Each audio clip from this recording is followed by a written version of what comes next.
Now at 11, storms slam western Washington. A look at where the storms are right now, where they'll be over the next few hours, and the preparation measures our local energy companies are already taking. It's so hard and difficult to be without power, but we ask customers to just be patient. More than a week later, and a new discovery turns a house fire investigation into a murder case. We now know the victims had gunshot wounds. Just kind of leads you to question, what was the situation there? What investigators have just learned, and the suspect that's now at the center of a manhunt. Then at 11:15, dueling visions for America's future. Tonight, taking the pulse of voters as Election Day draws nearer. I think this is really about recapturing and realizing the American dream. He already has a game plan. KOMO News at 11 starts now. Oh. That was right there. A KOMO viewer captured an incredible lightning strike. This is on Lake Union tonight. And this was our view at KOMO, one of many huge flashes of lightning and thunder this evening. Right around 9 o'clock, as storms started flaring up right here at KOMO Plaza.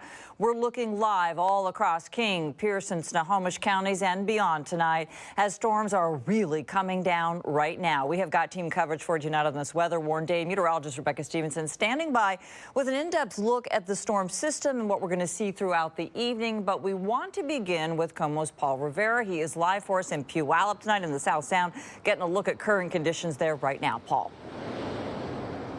Well, hey there, Michelle. It's been raining for the last few hours. We have certainly seen plenty of lightning flashes, but those I've talked to say they're no stranger to this kind of weather around here. Ira Wilkes owns Sound Bikes in Puyallup. He grew up here and he knows the weather can sometimes cause issues. Oh yeah, of course. Especially overnight when the rain comes in and you get thunder and lightning around this time.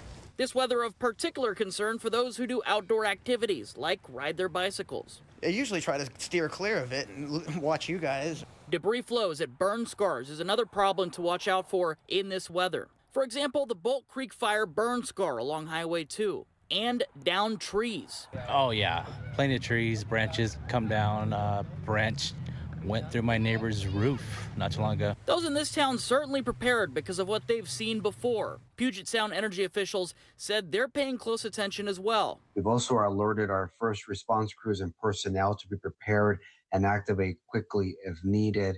We will have crews throughout our service area ready to respond. Is it important for people to be patient in these situations? They really can't start doing some of the restoration efforts until the storm has died down, because it's just too dangerous to try to get up in a bucket truck while the wind is blowing. And again, it's been raining here since about 8 p.m. The last check at the Puget Sound energy outage map. Looks like the power line's doing pretty good here in Puyallup. Michelle, back to you. All right. Thanks very much, Paul. Appreciate that. Let's get a check at the current outages at our three major power companies. Right now, Puget Sound Energy reporting the most, with more than 15,000 customers impacted right now. Tacoma Public Utilities say more than 3,000 customers are experiencing outages. Snohomish PUD reports about 1,000 outages, and Seattle City Light has just under 600. All right, another quick check at the current conditions outside here in Seattle. This is a live look. This is from our tower cam on the University of Washington campus, looking towards Lake Union. We want to bring in meteorologist Rebecca Stevenson for this rare summertime thunderstorm with lots of lightning and thunder. Rebecca, where are you seeing the most action right now? Well, it's clustering from between Seattle and moving up towards Port Angeles and Bellingham.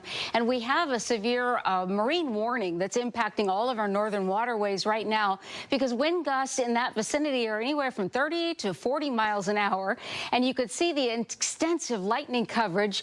Now, the main focus of this storm system is rolling up across Port Angeles to Bellingham and Mount Vernon. But we still have excessive lightning strikes and heavy rain stretching all the way back through Snohomish and King County. And a new round of lightning strikes now rolling up across the Cascades, coming from the South Cascades near Mount Rainier.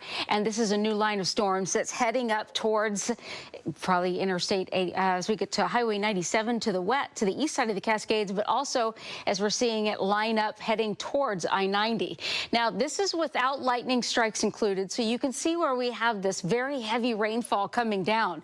This intense heavy rain is moving relatively quickly, but because of the sheer amount coming down so fast, we now have a flood advisory impacting a good portion of our inland western Washington area through 1 a.m. And this is due to flooding from excessive rainfall. So the roadways and the side roads, a lot of some minor flooding happening on all of these roads, in addition to the flash flood watch that continues across the Cascades as we have those burn scars really taking the impact of the risk of debris flow as that intense heavy rain starts to roll down the slopes of the Cascades. But zooming into that primary focus of where we have the most activity right now, you could see it's anywhere from Sequim to Oak Harbor and up to Anacortes and over to Mount Vernon. This is where we're getting the greatest number of lightning strikes now, the heaviest rain, and that risk of those powerful gusty winds that are coming with these thunderstorms. So we're going to continue the night tonight with the gusty, erratic wind coming with the storms, hail, frequent lightning, and that risk of very fast, heavy rain in addition to the flood advisory that's in place now. So it's a rare stormy night for us. We'll have more details about how many more hours we expect this to go on until we start to see things quiet down a bit. Details in the rest of your forecast just ahead. All right, we'll check back with you for the main forecast. Thanks very much. Lots of great photos and videos. Check it out. Coming in from people all across Western Washington on social media right now. Rihanna captured this incredible shot. This is of lightning striking the top of the Space Needle. We saw this in the newsroom as well today. Just really incredible stuff. Stay up to date on tonight's storms around the clock by just downloading our KOMO News app. It's so easy to do. We'll send you breaking news alerts, weather updates, and traffic alerts straight to your phone with those notifications. It is free wherever you get your apps. Well, we have some updates on the several wildfires that are burning in Washington right now. Let's start with the biggest, the Pioneer Fire, which has been burning since early June in the town of Stehekin near Chelan. Firefighting helicopters, as you can see here, they were on the scene. This is just today as crews work to contain this fire. It has burned more than 38,000 acres. Right now, only 23% contained. Then over on Highway 20, it remains closed right now in both directions. This is between Granite Creek and Rainy Pass, and this is all because of the Easy Fire. It's not expected to reopen until Monday at the very earliest. That Easy Fire burned more than 2,000 acres. It is only 29% contained. And then firefighters, they're trying to protect infrastructure, campgrounds, and trails right near North Cascades Park, and that is all due to this right here. This is the Ruby Fire, and it continues to burn. They say steep terrain and hazards are making that effort really difficult. At last check, the Ruby Fire had burned about 820 acres, 0% contained. The most recent of the fires is the 2620 Road Fire that started just this week. This is in Jefferson County, now up to 317 acres and 0% contained. All right, let's get to some pretty big developments out of Skagit County. The 3 bodies found at a massive house fire in Concrete all had gunshot wounds. Investigators now searching for the guy you see right here, 49-year-old Jason Berman. They say he lived at the home, was married to one of the victims, and is wanted now for murder. Investigators are also looking for this truck, a blue 1994 Chevrolet pickup with Washington plates. A no camping on public property ordinance now in effect here. This is in the city of Lakewood. The new measure allows police to remove homeless people from public property after a 24-hour warning to vacate. City leaders say the intent is to improve public safety and help people living on the street. The measure bans anyone from sleeping on public property that includes sidewalks, parks, and in front of City Hall. Critics insist it criminalizes people who have nowhere to go. Like, we ain't out here to harm nobody. I don't really have anything that I can say. Like, I could tell them, hey, like, just leave us alone or whatever, but that ain't gonna happen. Lakewood police say they are taking an educational approach and will inform people if they are breaking the law, issue a warning, and then connect them with resources. Let's get to a traffic alert. It is in effect right now in Fife. The 54th Avenue overpass at I-5 closed for the weekend for paving. Crews are going to pave the 54th Avenue on-ramp to northbound I-5 and the northbound I-5 exit to 54th Avenue. This all part of 11 highway preservation projects this year alone. That closure will last until Monday morning at 5 a.m. There are several closures on and around the 520 bridge as part of upgrades to the Montlake lid.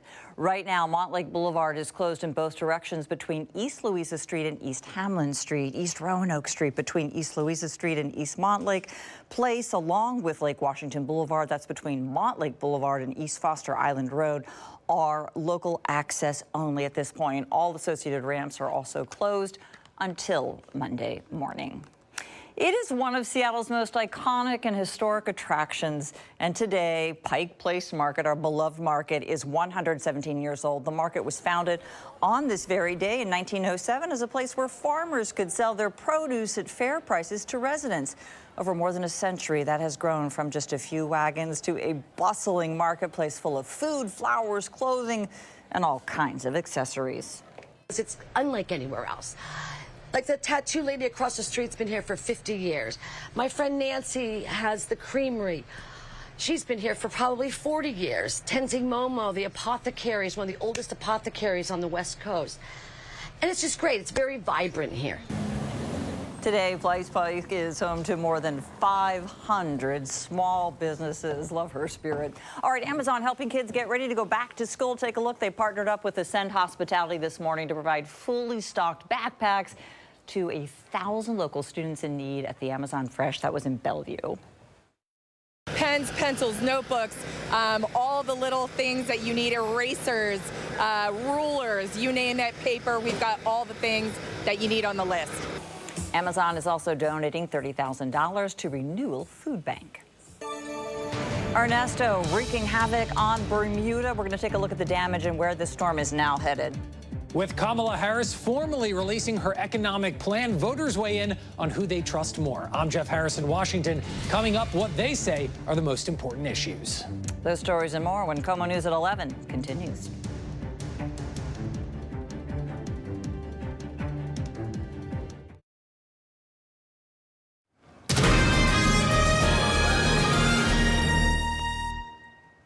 The 2024 election now 79 days away, and things are really picking up speed. Both the Trump campaign and the Harris campaign on the trail today. Former President Donald Trump spoke to a crowd in the battleground state of Pennsylvania. Vice presidential nominee Tim Walz was in Nebraska. Top of mind for both is Vice President Kamala Harris's recently announced economic plan. She says she's going to lower the cost of food and housing starting on day one. But day one for Kamala was 3.5 years ago. So why didn't she do it then? Cutting taxes, not for the billionaires, but for the folks in this room in the middle class. Taking on those who will price gouge at the grocery stores and other stores. Lowering the cost of rent and the opportunity to own your own home. There are many differences between the candidates' economic positions. National correspondent Jeff Harris explains which policies are standing out to voters. New at 11.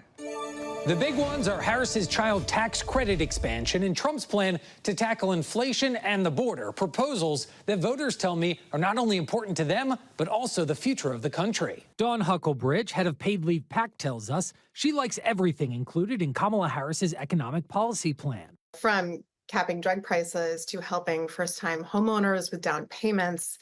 I think this is really about recapturing and realizing the American dream. Something Huckelbridge believes Harris is doing with this plan, pointing out the vice president's proposal to expand the child tax credit. She's added the $6,000 new child tax credit, restoring the expanded tax credit from the Biden administration.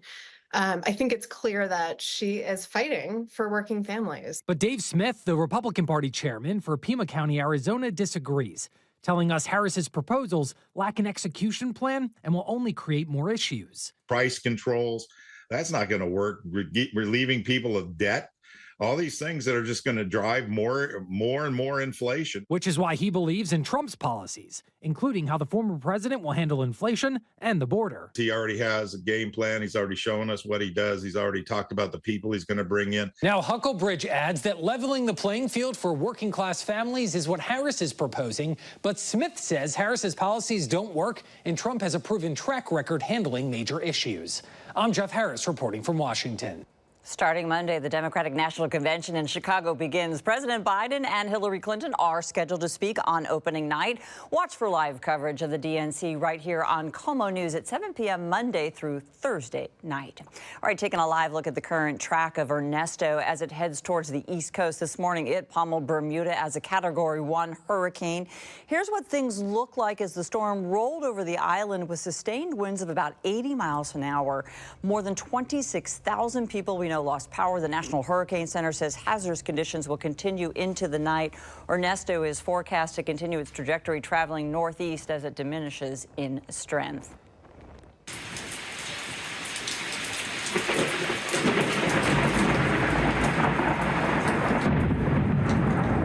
How about that? Did you hear that? A big rumble of thunder. It was around 9 o'clock this evening. If you're in and around Seattle, the video captured by our very own Nico Tamurian right here at KOMO Plaza. Rebecca, summer storms happen, right? But not like this. This thing was on the move for hours, and it's still going. It's still going, and the fact that we had the thunderstorms like that had that crash of thunder that was so loud, that lasted so long, it was remarkable to have this kind of lightning around Western Washington. It is a very rare event, and tonight it's still going, and there are so many different people that experience the crash of the thunder and the flashes of the lightning. It's rare stormy night, captured from Hood Canal by Megan Jean Carlson. Thank you for sending these pictures in from Bellevue. Easy Lorenz had a great shot of lightning. You can't see the city of Seattle from there, but you couldn't from Des Moines either. This one from Naomi Harrell-Bacon sent in from Des Moines, just showing how we had so many lightning strikes and so many different captures. We've still seen some flashes of lightning around Seattle, and we have a new round right now tracking right up the crest of the Cascades, the South Cascades. So it's a new round heading northward. Looking right now for Seattle, it's mainly rainfall that we're getting now. The wind has eased quite a bit. 67 degrees. We're still going to have some rain showers around Seattle, and it's still going to be locally heavy at times. The weather warned it's going to continue through the early morning hours tomorrow. Now, wind gusts so far, just the last 20 minutes, we watched this 44-mile-per-hour gust pop up for Bellingham. We do have a marine warning for our northern waters right now going, it's in effect, and that is for the lightning and the strong wind gusts that we're getting, 30 to 40 miles an hour, up to 45, clearly, for Bellingham. We've also been getting these strong gusts getting close to 40 miles an hour in areas around the South Sound, but the wind gusts as a whole have been 20 to 30 miles an hour tonight, with the storms as they moved from south to north. The rain rates, just think, we had a dry, beautiful day. The storms rolled in, and just within a matter of hours, we have almost 6/10 of rainfall in Olympia. We put a little about 4/10 of an inch in Seattle's gauge, and Everett 1/2 inch. So this rain came down so heavy and so fast. This is why we're concerned about all the flooding. Now, you can see on our satellite and radar together showing that surge of the showers and thunderstorms coming with this first wave, and we're seeing a secondary wave just follow up right up the Cascades with more lightning strikes right around Mount Rainier and Mount St. Helens. But intense heavy rain currently in parts of Snohomish and King County, right along that county line. But the actual initial disturbance, the strongest portion, pushing now through the Strait of Juan de Fuca, hammering Port Angeles over towards Mount Vernon, Whidbey Island as well. We're seeing this stretch of weather spinning out and around for the course of the morning hours before things get quiet. The weather maker is this area of low pressure tracking northward. As it pulls away, it'll get a little quieter and a little calmer for our Sunday. Still a risk of some showers and thunderstorms for the remainder of your Sunday. We're seeing that slight risk, but no severe intensity included.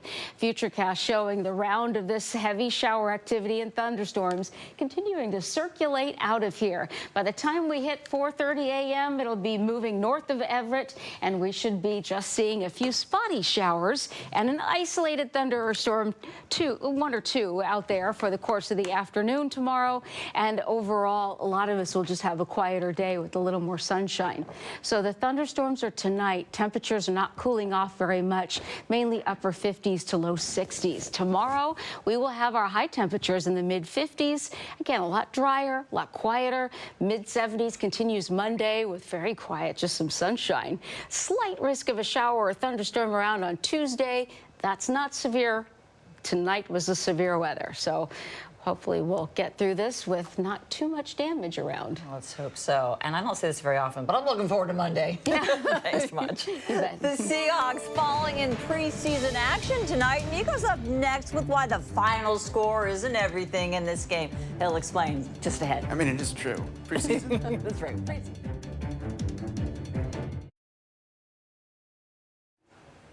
And now, the KOMO Sports Desk with Nico Tamurian, presented by Xfinity. Football's in the air, but what to make of all this? Of course, you want the Hawks to win every game, right? But when it comes down to the preseason, especially in this new era, you're looking for clues of the team we'll see in September and beyond. Not to mention, these are guys fighting for roster spots, their livelihood. Sam Howell may have endured a shaky start to training camp back in July, but my goodness, he has looked great in game action. Over the top, beautiful pitch and catch with Aesop Winston Jr. How about the former Coug calling it in? Yeah, take another look at this. Perfection. Perfect throw. Perfect over-the-shoulder catch. Hawks up 6-0 over Tennessee after the missed extra point, but Howell was hot. Only 3 incompletions all night. Threads the needle there to Cody White. A real solid day at the office. No interceptions. And as we hit the home stretch of the preseason, the other thing you got to take away is the defense. Mike McDonald is a magician. Coached this guy, Mike Morris, at Michigan. Yeah, you love to see what this unit will cook up. You know, Morris was held there, too, still made the sack. But let's go to the final minute or so here. 1:55 to go. Jason Myers hits a 50-yarder. The Hawks up by 2, but here we go. The last play of the game. It is the Titans getting the game-winning field goal from the rookie Braden Narvison. So the Titans win 16-15. Coach McDonald now ready for the next step. Obviously disappointed we didn't win the game, and as you're going through it, there's just so many things that you know, we need to execute better situation-wise. But there's also a lot of good stuff on tape too, a lot of stuff we improved on from last week. So that's the message to the guys, to say let's just stay steady, let's attack the reasons why we lost and where we fell short, and then keep improving on the other stuff and make sure we have a heck of a week before we play Cleveland to close out the preseason. That Cleveland game will be at Lumen Field next weekend, but tonight at Lumen Field, it was our beloved Rave Green and their awesome fans, the Sounders in the quarterfinals of the Leagues Cup against a familiar foe, LAFC. It feels like every time there's huge stakes, it is the Sounders and LAFC squaring off. This game, though, did not go our way. That's Ryan Hollingshead with the goal in the 13th minute, and just a few minutes after that, LAFC has the corner kick that eventually gets a goal right here. So, yeah, they beat the Sounders 3-0. The Leagues Cup dream does end in the quarterfinals. This was not a good day as far as the results were concerned for our Seattle teams, because the Mariners had an early morning first pitch out in Pittsburgh, trying to avoid the series loss. Victor Robles, he's been one of the great bright spots, even in this rough losing streak, certainly slapping the base hit there to score to Mitch Haniger. But the M's are in business, and they had a tie game. Later on, they're trailing, but Jorge Polanco heating up, drives in the run here. I love the hustle from Julio Rodriguez. It gives the Mariners a chance. They're within one run in the 5th inning.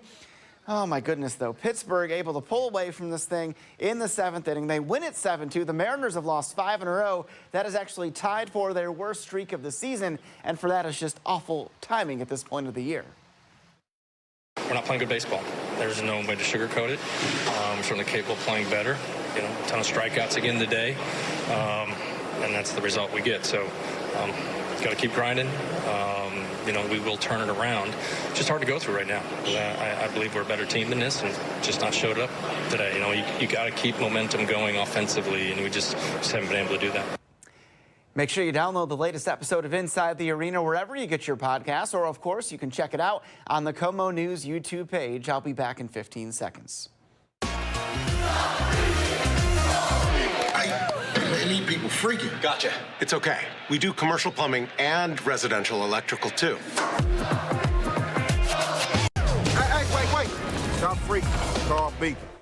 So the results did not go our way today, but we've got our Puyallup kids, the Little League World Series tomorrow morning. The Mariners get another chance, and, of course, the Storm taking on Caitlin Clark and the Fever. So maybe we can go 3-0 tomorrow. There you go. And also, I'm not mad at that Seahawks game. No, not at all. It doesn't count in the standings. A lot of bright spots to take away from that. A lot of positivity indeed. We'll be right back.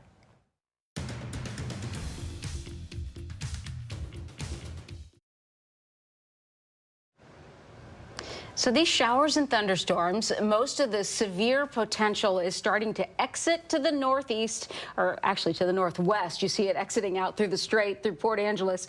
We're going to gradually see these showers and thunderstorms easing up through the course of the next 4 hours, and things are going to get a little quieter for our Sunday. Still mild mid-70s for your highs, but a few showers, maybe an isolated thunderstorm in the afternoon, but overall it's looking like a much quieter day. All right, we just say get on out of here to those storms. Rebecca, thanks for all your hard work today. You too, Nico. Thanks for watching, everybody. Remember, the news is always on at KOMOnews.com. And don't forget to join us for KOMO Morning News. Good night from all of us.